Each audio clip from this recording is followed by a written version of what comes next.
part one of painting Red Poppy, we went over the basic construction of the painting, the inspiration, and we painted a rose, touched up the flowers, painted the dragonfly, and parts of the foreground. In part two, we'll be working on the background, enhancing and touching up the work that is already done, and adding elements to balance the composition.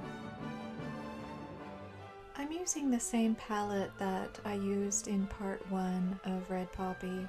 Here is a list of all of the colors that I'm using.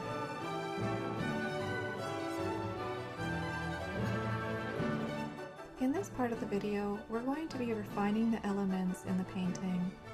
I'm going to be adding some leaves behind the second white peony to help balance the composition. Before I start adding more leaves, I'm going to put in some of the background. It's easier to paint elements that are not going to be prominent into the wet background. It'll help them to blend in and give me a better sense of what value they should be. I've always struggled with backgrounds. The background is a very important part of the painting. It should complement the foreground and help the foreground to stand out, but not be too distracting itself. I decided the background should be darker, but then I decided it should have more variation and texture. I think it went through about 4 variations. Some artists have a real knack for backgrounds, but I've always found them the most challenging part of doing a still life painting. I want to make the whole background darker and cooler to help set off my warm colored flowers.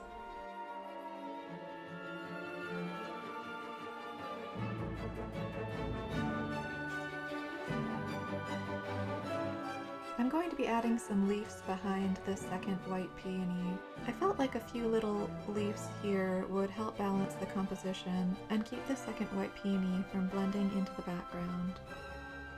I'm mixing a bit of Prussian blue, black, and yellow ochre to make a dark blue-green for my leaves.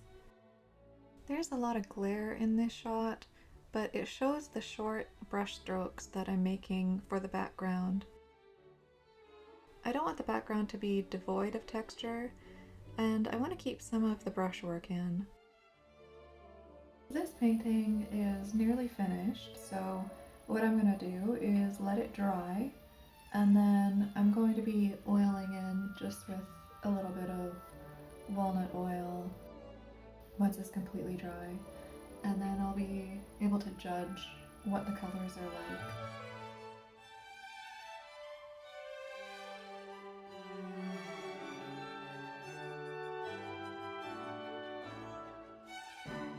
I decided that I wanted a more interesting background, so I'm changing it again. I change my mind a lot when I'm painting. Sometimes you just need to go where the painting or the subject matter is leading you. This painting has had a week to dry now. I can run my hands over it. There's no paint. It's had enough time so that I can go over it with a thin layer of walnut oil, and that is just going to cause the colors to wake up again. It's going to fill in the colors that may have dried and done something called sinking in, which makes them very matte. So I can get a good idea of what I need to do to enhance this painting. It hasn't had any layers of oil put on it. It's just, I've been working with just my paint and solvent. Occasionally I'll put a little bit of oil in the paint if it's a particular color that needs it. In this phase of the painting, I'm hoping to just enhance and give the painting sort of what it might need to be the painting I want it to be.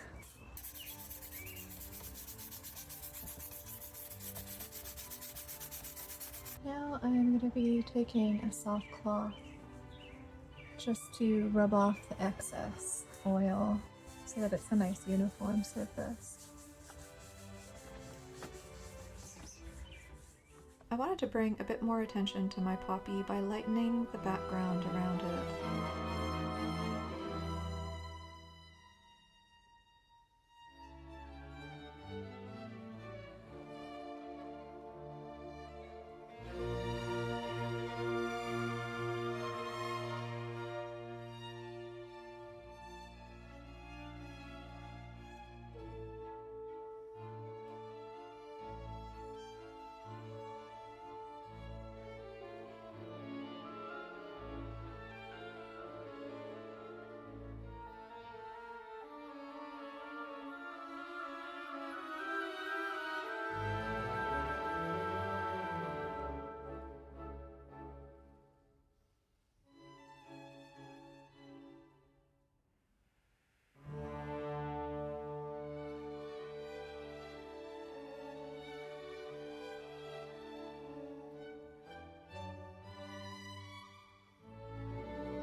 Next, I felt the background needed some more color variation and texture, so I laid the color on using my palette knife. I'm careful to work the color around the flowers and stems. Now I'm using a large flat brush to work some of the color up from the bottom of the background. I don't want as much texture and heavy paint in the darker section of the background. It could catch the light and disturb the eye.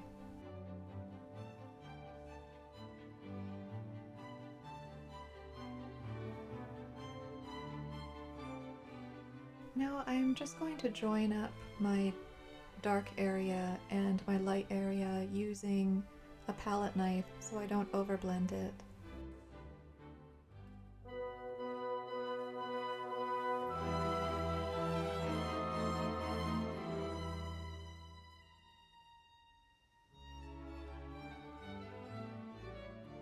I'm enhancing my peonies with a bit of white. I'm just working from my judgment and the visual information I've already put on the canvas.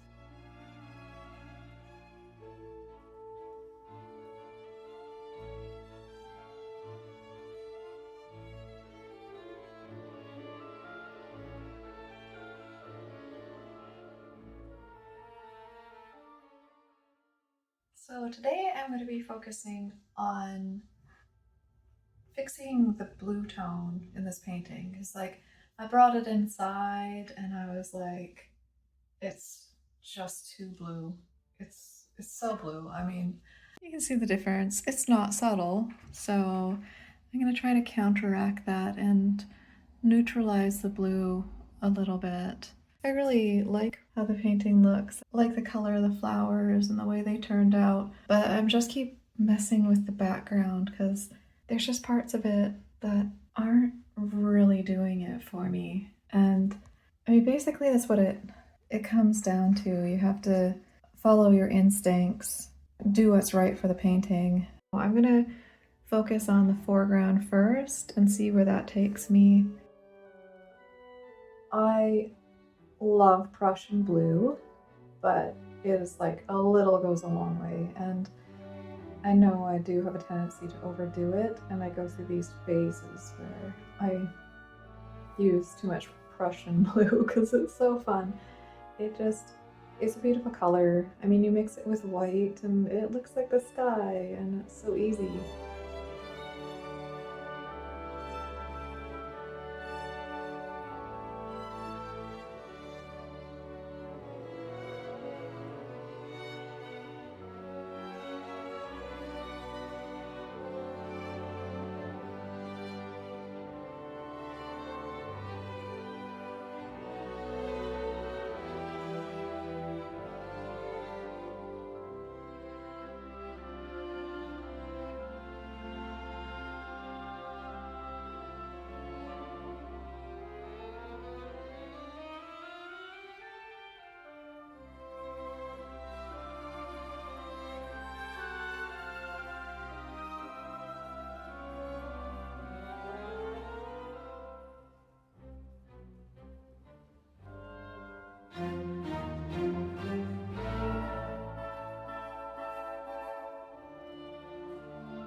this is going fairly well as far as toning down the blue goes.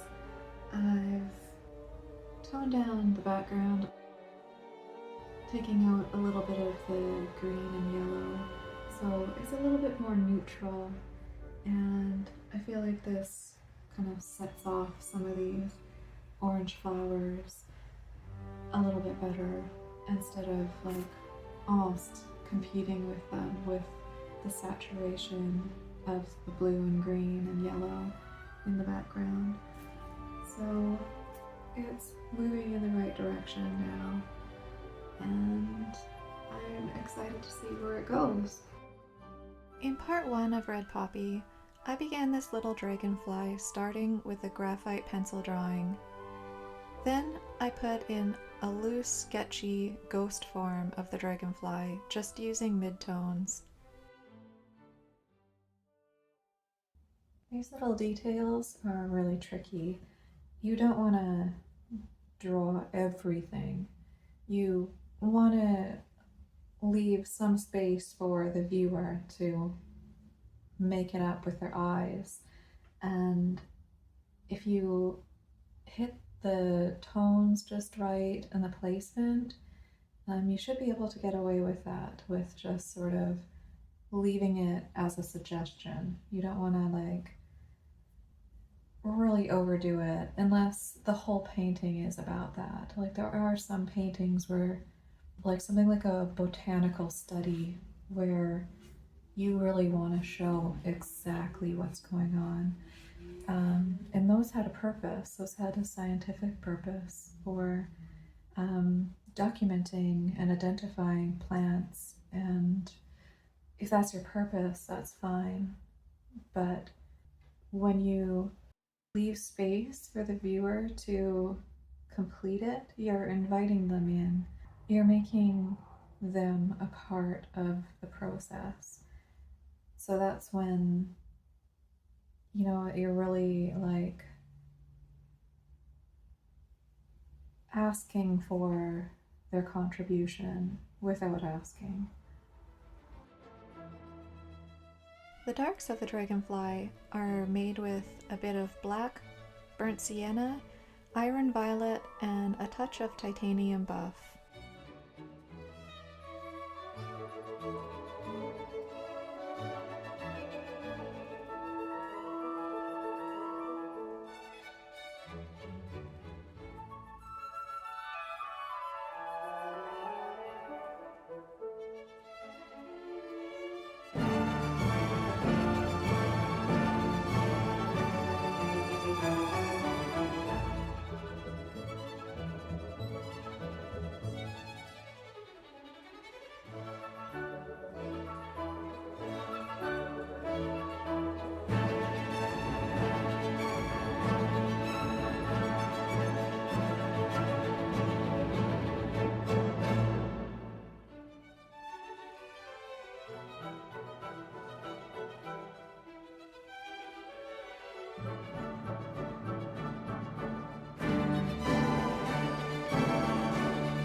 Fairly happy with the way this little guy's looking.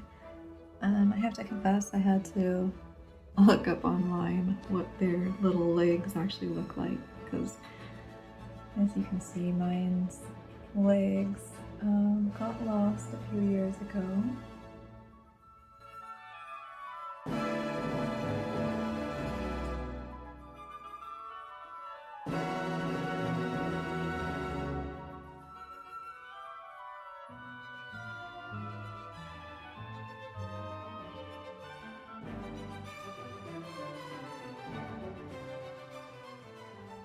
I think I'm done this one now.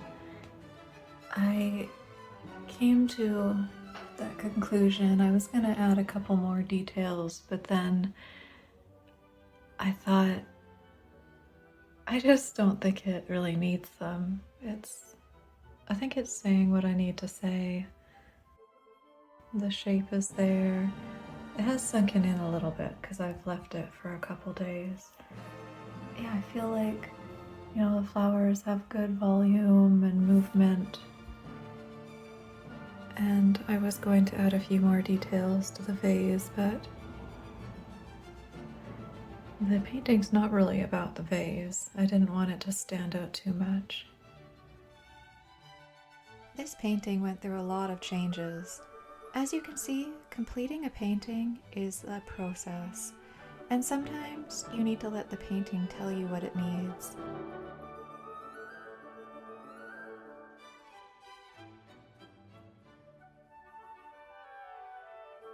This is where I left it at this point. I may change the background again, who knows. Thank you so much for joining me for this floral painting, and thank you for watching.